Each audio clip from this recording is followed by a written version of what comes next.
Carla na depressed, dahil lang dito. Magandang araw at mapagpala po sa ating lahat mga kapatid, naway nasa mabuti po tayong kalagayan ngayon bago po tayo magpatuloy mga kapatid. Wag po sana natin kalimutan suportahan si Kalingap Rab at ang buong team Kalingap sa patuloy nilang paglingap para sa ating mga kababayang mahihirap.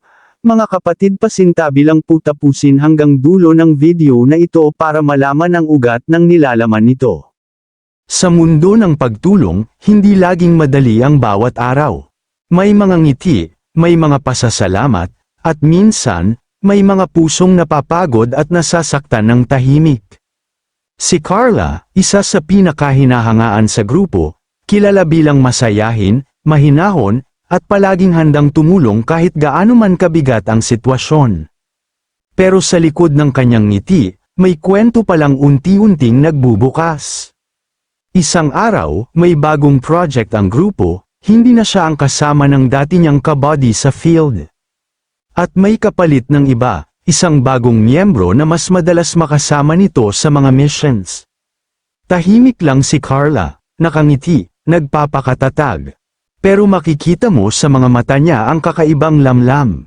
Yung tipong may sinusubukang intindihin, kahit ang puso niya, may mga tanong na hindi masabi.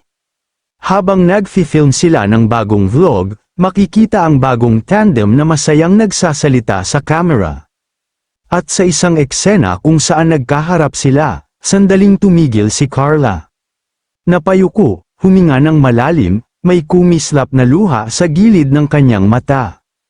Hindi malakas, hindi iyak, pero sapat para makita ng mga tunay na nakakaintindi. Hindi inggit, hindi selos, siguro nalungkot lang siya sa biglaan. Sa pagbabago, sa pakiramdam na parang naiwan ka, kahit kasama ka pa ring tumutulong.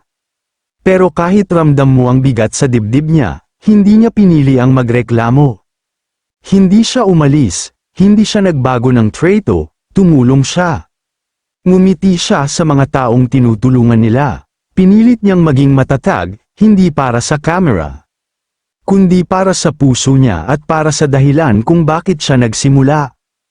Ang tumulong, kahit masakit minsan, at sa dulo ng araw, habang tahimik siyang nakaupo sa gilid, pumikit siya sandali, pinunasan ang mata, at bumulong sa sarili.